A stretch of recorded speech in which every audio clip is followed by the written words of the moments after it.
guys, welcome to IllUMINIGHTS, our podcast. I'm Josh and this is my co-host. I'm Dan. Josh, first episode. Do you want to introduce yourself? Yeah, I'll tell you a little bit about me. So I've been playing card games since I was 4 or 5 years old, quite young. I've played pretty much every card game out there at some point or another. My biggest card game was probably Magic the Gathering. I played that for about 22 years. Nice.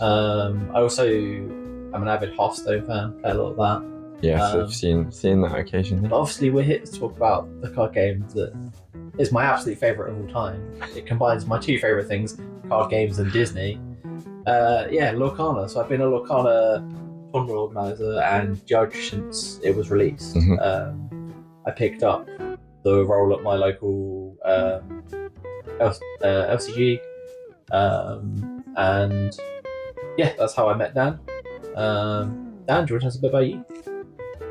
As you're drinking? As I drink? Yeah. Yeah, I just go ventriloquist and speak through my lips. And, I started playing the dice under your organisation. Your tutelage, yes. And then, we just became fast friends. We both love Disney. I'm an ex-cast member. I'm not super well versed in card games compared to you. I used to play Pokemon for a couple of years. I played Hearthstone a lot in the past, but that is literally when it first came out. And something I should probably get back into a little bit. Or shouldn't, maybe. Yeah. It's another... More Lorcana. More Lorcana, yeah. We'll double down on Lorcana. Whenever the question comes up, should we play this other card game? The answer is always more Lorcana. Just more Lorcana.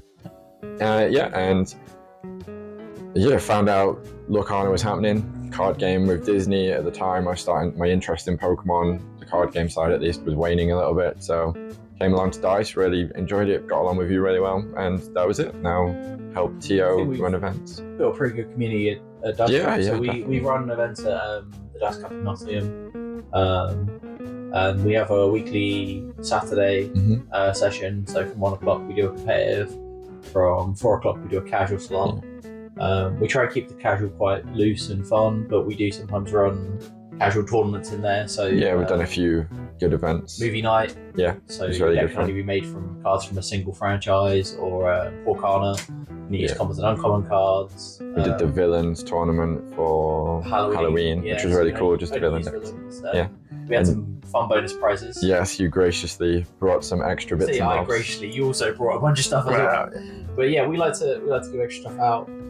I like to think that the way that we've built our community is very friendly, and when new sets come out, cards go between hands. Yeah, there's a lot of helping each other out with it. It's nobody. It's just I need just cards. Anyone got one? Yeah, here you go. There you go. I know you'll get me back in the future. Exactly. Everyone's sort of got each other's backs with it, and it is a really nice community that we've built. I think it's got a good balance between casual and competitive. I know that's a big issue at the minute for a lot of places. They're struggling. Either they're running all competitive and their casual players are missing out, or they're running all casual and their competitive players that are annoyed because there's not a competitive scene to play in. I think we've got a good balance of that. I think it's important to have that. Yes. Because a lot of people aren't coming for competitive card games, they are coming for Disney. Yeah, for a lot of people it's their first ever card game.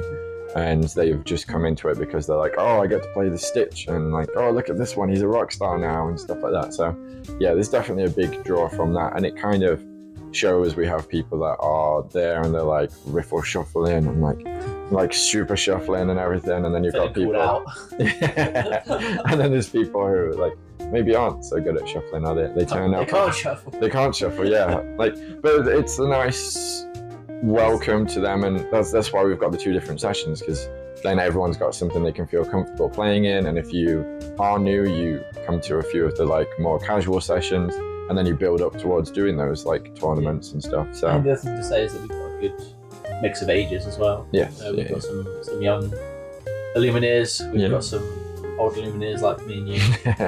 We've got some older than us.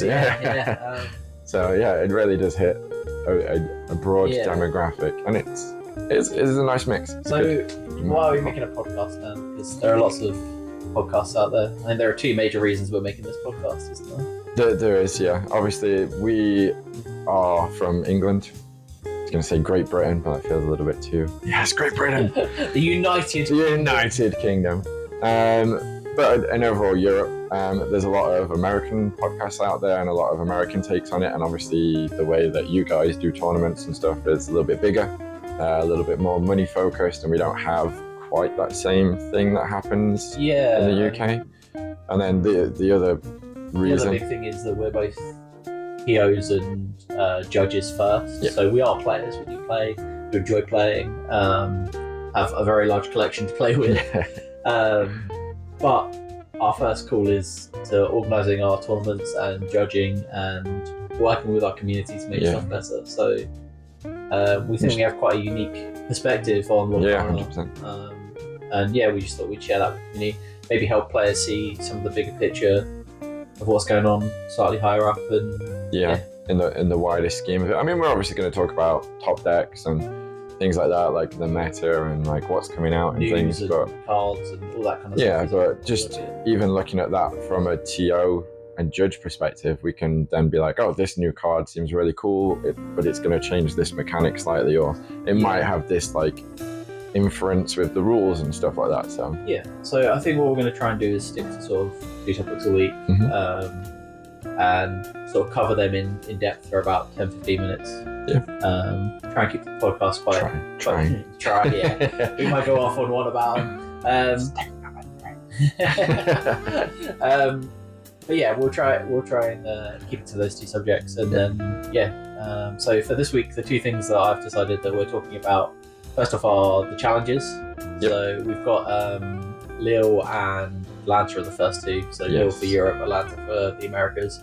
But obviously they're coming along. We've got 3 in Europe, I believe, now announced. 4, I think. Is it 4? Lille? Yeah, Lille, Bochum, Birmingham, and Bologna, Italy. Is there a 4? Okay, I didn't know about the Italian one. Yes, cool. There's Italy. Apparently, it's one where Pokemon have recently started going to as well, which would be in Tournament Centre for the European side. When they announced Pokemon, I was like, oh, that's literally where Pokemon was a few months ago. So interesting, they've gone with Birmingham for the UK. I think that's a good choice. Or London.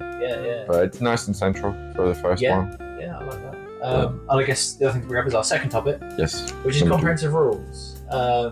They were released a few days ago. Me and you spent a lot of time reading them, a lot of time digesting them, and a lot of time answering, I'm going to say, stupid questions that people seem to have about them. Yeah, there's been some interesting questions and topics and debates around some of that, but I'm sure we'll get on to that later. There are some definite valid questions. 100%. Well. But there are a few that just... I'm not even sure how someone formulates asking that question. We're just all going to go on quests. Everyone just holds hands now in Lorcana. There's no enemies, no opponents. It's just a jolly good time. In a room. So let's get back to the challenges. So like I'm saying, there are 4 in Europe. Lille is the first one that will be coming up. Tickets went on sale last Monday, I believe.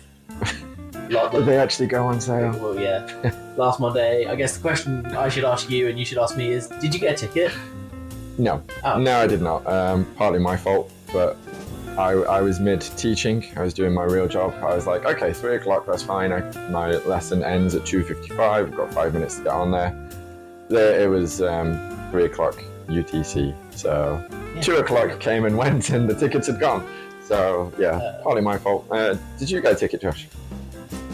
No, I didn't. No. And do you know what's worse? I was on the website. I chose my quantity of ticket. I clicked through to pay. Quantity as many as possible. I'll have all of them. I clicked through to pay, and a little spinny wheel come up, and it spanned for about a minute. And then a little message came up saying, we were unable to complete your order, please try again. So I refreshed the page, and it said sold out. And that was pretty upsetting, because I was really excited because I thought I'd got there. I was like, I'm a paying, so I must have a ticket. Allocated to me. Usually that's how things work. And I lost that. But there's still hope. There's still some hope for us. There is.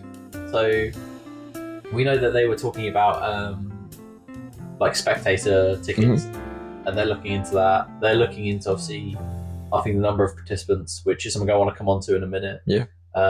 But for us personally, we've both applied for Tournament Centre's judge and admin staff sort of opportunities for Lille. We're also talking to Ravensburg about, where social media people can come along and do social mediaing, because it'd be really good coverage for you. So we'll see what happens. The gears are in motion. Stuff is happening. We've got plans to go there one way or another. Basically. But with the 512 cap and the tickets selling out so fast, what is your take on that? What's your feeling about it? Obviously disappointed. But the cap on players for Lille was 512. I think that cap was completely reasonable from a Ravensburg standpoint. I know a lot of people missed out on tickets, but I think you have to look at the numbers. So one thing I do quite regularly is look through how many people are playing in tournaments in Europe or the UK.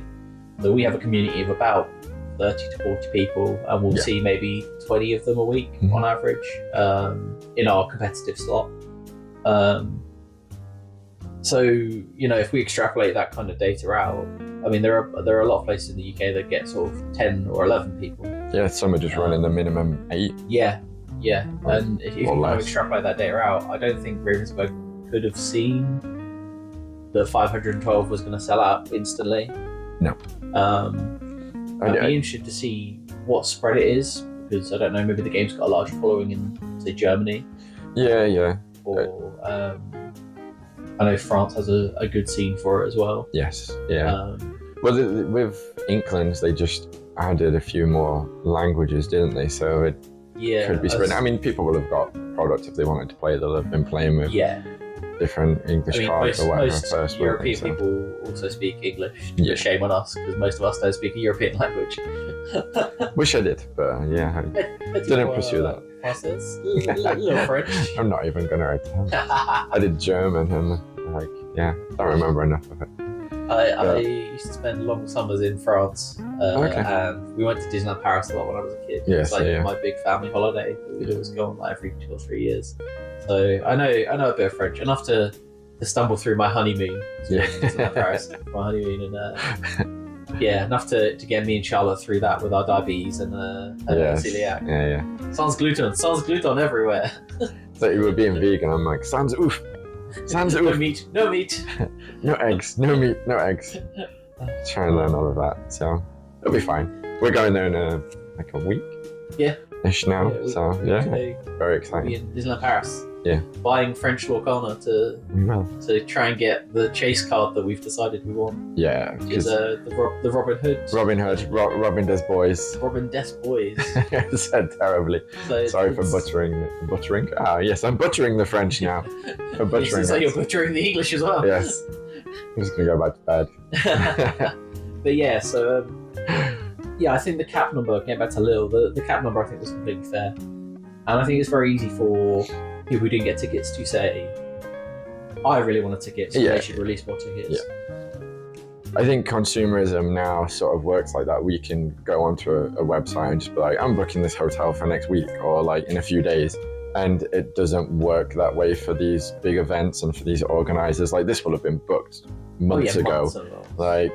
You look at, assuming Birmingham's at the NEC, like they've got stuff that happens every single day, and like their events calendar goes up to like August next year or something at the minute, and it's like, so they've always got stuff planned and they've also got stuff planned past that. They've just not announced it yet. And any like event center would be the same. Like there'd be stuff, even if it's a conference room in like a hotel, like the kind of space that would hold enough players. They're going to be booked up, and there's going to be lots of pre-booking. And it's not easy to just go, okay, we're going to double that, because you've got health and safety to consider. Like, it's such a ripple effect. You can't just immediately be like, oh yeah, we'll just double this now. So the other question is, like, they don't have to quite double it, but if they were to double it, would they sell all the tickets? And would it still be the same kind of service that they want to give? Because like you said, they'd have to double everything. You have to think about health and safety, you have to think about the size of the room, you have to think about the number of players compared to the number of staff that you have on hand.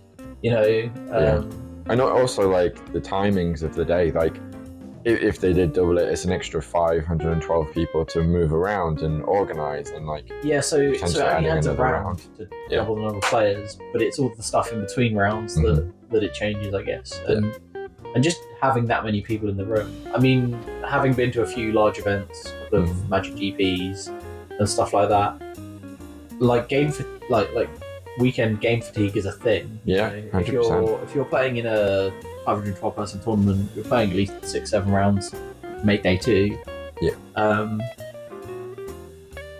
Like if we add the extra 1,000, it's like, oh, it's only one more round, but then you've got 7 rounds in day 1 to get to day 2, and then day 2 you've still got probably another 4 or 5 rounds, followed by the top 8 cart. And if you're going for the top, which I assume people will be, yeah, it's a long day. And adding extra time to that for moving more people around, and you got things like, it sounds really silly. You don't think about it when you say like, oh, I'm going to go play this cartoon, but like, you need food, you need drink, you do need to have a break at some point. I play or played the VGC side of Pokemon, but obviously I know a lot of people that do trading card game side.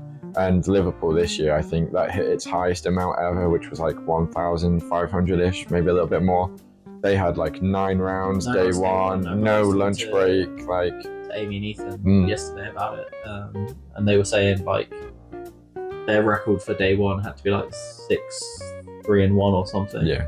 And I was there like, that's like 10 rounds of play, and I was like, that's day 1 for us. And I was like, this is insane. Yeah. Because Pokemon uses a 3-day format as well, don't they? They play. They do for bigger events, yeah. Like so, EUIC is going to be Friday, Saturday, Sunday.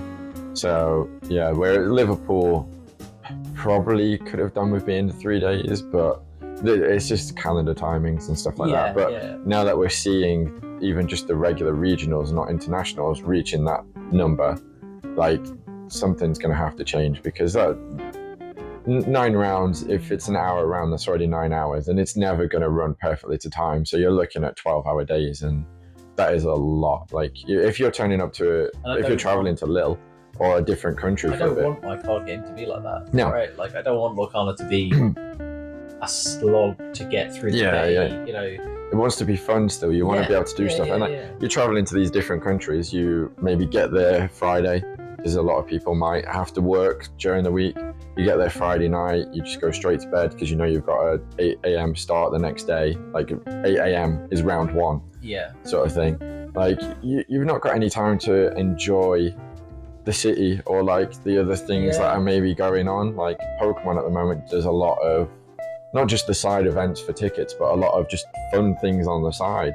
And I mean, I assume that is something Ravensburger and Disney would be looking into, because they've said like the fan events. They do packages for it, don't they? Like, they want to actually do side event packages, so people can come just to play side events. And I'm expecting we'll see something like that. But you don't want to miss out on that yourself as a player. It shouldn't be this thing of like, oh, it's nice to have them there if you do drop, or if you don't make day 2. Some of my best memories from large events, GPs and stuff, are the day 2s that I didn't make. Because the next day, me and my friends went and played random drafts. Or it's a different experience. I helped out a bunch with setting stuff up, because like they're running the main tournament, they're really busy. They want to get side events firing as well. And some of my buddies work for Wizard. I'm just like, yeah, cool, I'll help. Like, how many players do I need to round up? Okay, cool. Give the call out, I'll get them on the tables, you know. And those are some of actually my best memories of large events, is the day 2s I didn't make. Because day 1 can actually be quite stressful. You are stressing about the record you need to get to day 2. Stressing about whether you've got the right cards. Do you need to do like little tweaks, little spicy takes, like for what you're going to come up against? And I think one thing that will massively affect that is the 2 game rounds.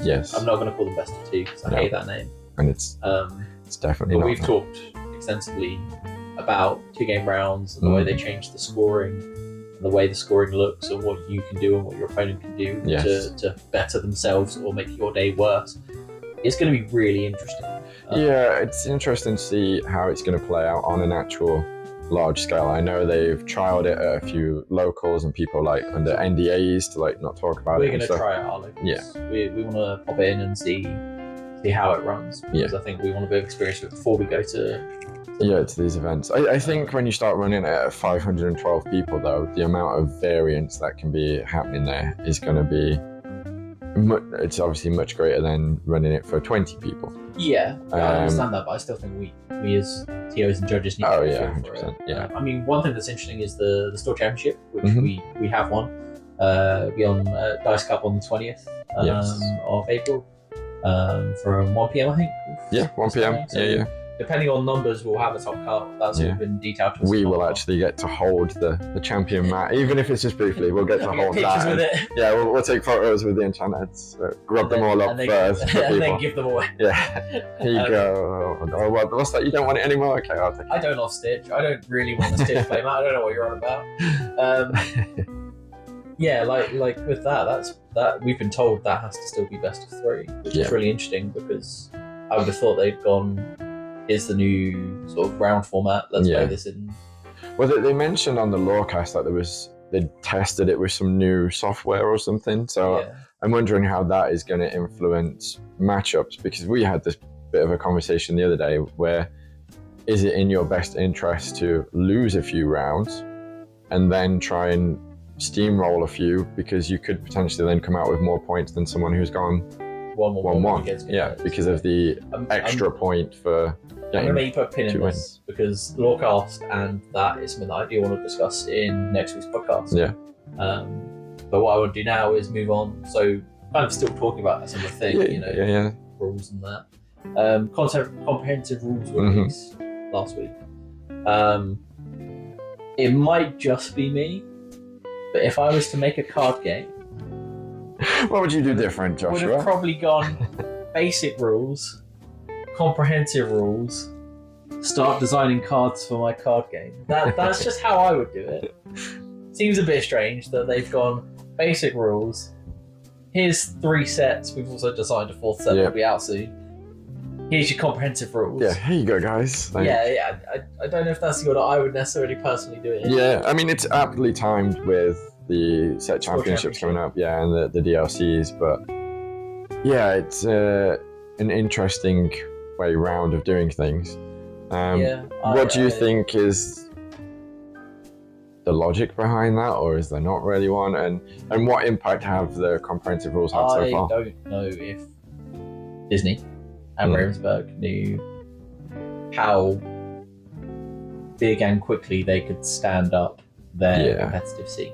Yeah. I think they were prepared for people to want it, but I think in their minds it was going to be a lot of Disney fans want it, and they're going to want it for Disney, and once they've got their Disney cards, they're done. Yeah. Whereas it seems like, especially in our community, like there's a good competitive scene. Yeah. You know, we've got great players. We've got some people that went to the Grand Tournament last week at Sanctuary, and then like placing top 4, if not winning it in the past as well. Yeah, when we went to Sanctuary for the Floodborn one, didn't we? Yes, back in December. Yeah, because we wanted to play for a bit because we don't get to play at our locals because we run everything. So we thought we'd go play at Sanctuary, and it was a really enjoyable event and that. But yeah, some of the guys that we were playing with were, well, technically, I think he came first. Yeah. He came first. So yeah, it was really cool having people of that skill level to play against in our local community. Yeah, it helps push everybody else up as well, doesn't it? Like, yeah. So, but like the timing on console, I just don't think they realised how easily this game would become competitive. Yeah. Or how quickly it would. And therefore, I don't think they thought they needed them. That quickly. Yeah. The basics were enough to get people started and playing. And which is I think what they thought they needed to do to start, because I mean, again, looking at the data, I wouldn't say necessarily that you need competition level rules. No, straight away. Yeah. They'd be helpful. TOs and judges like them. Please, please give us them. They really help. But I can see why it happened that way. Like I said, I don't know if I'd do it that way. I'd be writing my full rules out in full. Yeah, just in case, even like if the demand is there, then you've got them. I also think like having now had the comprehensive rules out and read through them, there are some things that we were doing wrong. Yes. That I don't think we were necessarily doing wrong in a bad way, if that makes sense. So like, sure, I get how Ravensburg and Disney want this to run, but because we had no comprehensive rules, we decided how it was going to run. To the best of our ability. My thought with this is like, it's a really simple thing, but paying for cards. Coming from a Magic background, you can tap your land, your mana, your your ink whenever you want. So I've always just gone, I'm going to play a 3-cost card, so I'll just toss this 3 and play this card. Yeah. But now, if you read the comprehensive rules, you're actually supposed to declare the card you're playing, and then explain how you're going to pay for it. So if you're going to sing it, or if you're going to reduce it with anything as well. Yeah. Yeah, and I think there's a bunch of different reasons why that is important.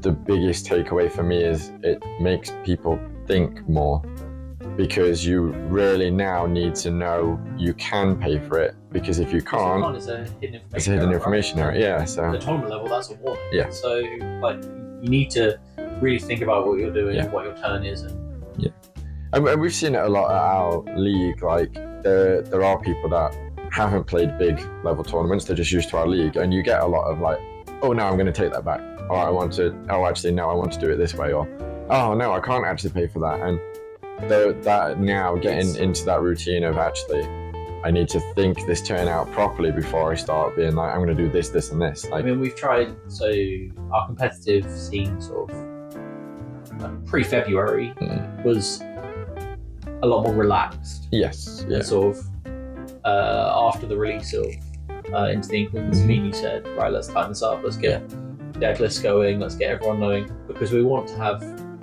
players that when they go to big competitions know what to expect. Yeah. And obviously, his comparative rules is massively helping us improve on that. Yes. Yeah. But I think as well, like the rise of like these people that are just new into things, that has created some interesting discourse around the internet. We're going to get onto the big question. Yeah. What is an opponent, Joshua?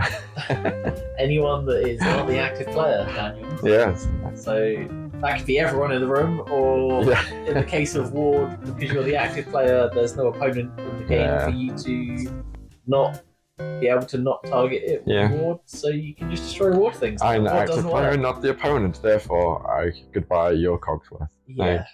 Yeah. It's a lot of woolliness around rhetoric and word choice, and seen a couple of people say, like, if I'm the active player and they're my opponent, can I get into a situation where I'm still the active player but they're not my opponent, and therefore I don't have an opponent, so I can just win the game as the only player in the game? And I'm there like, that's not how games work. Like, you should know when you sit down, the person opposite you is your opponent for the next 50 minutes. Like, that's just that how doesn't it is. change. I mean, no, for the entire game, not 50 minutes, because there are people that would time that. And it's 50 minutes, you're not my opponent. I win. Yeah. No. Can you imagine slow playing just to drag it out over 50 minutes? Just be like, okay, you're not my opponent anymore. That's that. One question I did have, I'm going to say it was valid. I think it was silly, but it was valid. Okay. Was about the bag. Yes. The bag is obviously the major sort of so metaphorical major new concept. Big bag, apparently. It's the way that Disney is dealing with the stack in Magic, like resolution order of abilities. I have had one person ask me if they have to pull marbles out of the bag randomly to resolve their abilities. And I was really confused by this until I clocked onto the fact that they hadn't realised the bag was like metaphorical. Yeah, they assumed it was a real bag, so they everyone's now got their own little dice bag with them and have marbles in it, and assign those marbles to your abilities. And then whenever you have an ability, you put it in the bag, and then when you're resolving them, you have to randomly pick one out. I had to actually explain to them, like, no, it's metaphorical. Yes. It's not a real dice bag. All your abilities go in the bag. There was a sudden spike of dice bag sales on X, with like Disney branded dice bags just flying out. Yeah. Where can I get Disney marbles? Like Google search, just getting loads of pings. Oh man. It was just crazy to me. They thought literally that we had to start supplying bags and marbles for abilities. And they had to resolve them randomly. They weren't allowed to choose. They had to blindly pick them out of the bag. I get the confusion again. Like, it's for us. We're aware of like a stack from other card games and this idea of an order of resolution, and putting that into a different way of like, well, you choose which one you want to order and which way, and then once you've resolved all of yours, your opponent can resolve theirs. And I think it's a nice idea. I think for some people it is confusing and a bit too complex, and it's going to be one of those things where you could say that about anything. Yeah, exactly. The stack is confusing. Yeah. you know, and remembering what order stuff went into the stack in and stuff like that. So So I'm not upset with the bag. I quite like the concept of the bag. Yeah, I think it's a nice idea. The woolliness of some other rules and wordings is something that is entertaining. I think I saw big issue with John Silver. Yes. So I think I had 2 locations in play and a John Silver, so he has resist 2. And I played Teeth and Ambitions, and Teeth and Ambitions says deal 2 damage to one of your creatures. You may deal 2 damage to an opposing creature. Yeah, a creature. Character. He's slipping into his magic mind. Character. And me and you we ended up deciding that you could do it, but we were really struggling with the idea that, like, if he has resist 2, I can't technically deal him the damage because I would deal him. Is not received. The damage is dealt, but it is not received, and so it's like is he getting the 2 damage that I needed to for me to be able to fulfill the second part? There's no period in there. It's it's a continuation. So the first part has to be done for the second part to happen. But the unwritten clause there is that the damage does not have to be taken. Yeah, it just has for the second effect to apply. It has to be dealt somewhere. So it's interesting things like that which allow us to have like little conversations, and I've enjoyed that, and like going to the online community to see like a lot of time reading through UK Discord rules, and the official one as well. There's some people on there that are like really on it, and have obviously come from a background of judging these other card games and stuff like that. And I think as an English teacher, for me, I'm like, those words don't mean that. Like this is so like semantics and things like that. So it's going to be interesting to see where it goes in the future, and like how soon there is a revision of these comprehensive rules and stuff like that. One thing in them cleaning up his wording of cards, I think like they need to be very careful with their deals, their moves, their take. You know, saying something has to take damage compared to deal damage to something is a very different phrase. But I'm really glad we have comprehensive rules. Like I said, we've learned a lot from them. Yeah, definitely. And they're just going to really, basically, as TOs and judges, what we needed. It really helps us. We can now make a decision and have it backed up by the rules. And we fully know what we're working with. I agree. Tying those 2 subjects together, subject 1 and subject 2, if we don't end up going to Lille as social media or as players, we do want to go as TO and judges, and I think learning those comprehensive rules and understanding them is going to be a huge part of that. I think Charlotte's quite tired of me reading out loud the comprehensive rules over and over again. Over and over again. The judge test was cool though. Like that was nice to hear as well. Let's do a little judge test for staffing Lille. And I mean there were some difficult questions in there. Yeah, definitely. Some head scratchers. But. But it wasn't too bad. I'm gonna touch wood. Touch wood. It wasn't too bad. I think I got the ball right. So fingers crossed. Yeah, we'll have to wait and see, won't we? See if we get judged. But I think I'm gonna wrap it up there for this week. So. I'll put you on the spot. Any hot takes for the week ahead? What do you expect to happen in the world of Lorcana? I think Dice Cup are going to run a winner box on Saturday. Lots of people should come along because the pricing is set and it's really, really, really worth it. Yeah, it really is. Yeah, very, very good. In the world of Lorcana, I'm actually wondering if we'll start seeing spoilers. Okay, yeah.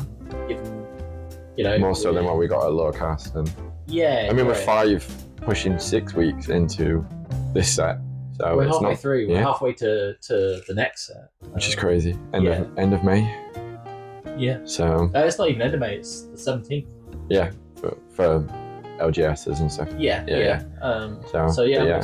I'm excited to start seeing some spoilers soon. I'm hoping we get a spoiler as well. That'd be real nice. I don't think I have any hot takes. Ruby Amethyst suddenly is not good anymore. Somebody does something and breaks it. It's a hot take. just all of a sudden it stops being good. Ruby Amethyst is struggling to beat decks in the current meta, which is good. The meta is shifted to defeat Ruby Amethyst. And that's what we want to happen. That's healthy. I don't think Ruby Amethyst is bad. it is still the best card in the game, but that is a subject for another day. Yeah, another time. I just want to do one last little thing. I want to thank Matt for our signs. So you can see down here, this will be our podcast number signs. They are also our table numbers. And our first one was actually drawn for us by Matt Davies, who is the artist who did the Elsa from the first set. I've met him once or twice. You've met him a couple of times. And yeah, he's a great guy. I want to thank him again for this because it's so cool. And that's what about. And when you come to Dice, you get on the top table, you're at the Matthew Davies table. So it's very, very cool. But yeah, I think we'll leave it on that one. Yeah. So until next time, have a magical week, and we'll see you real soon.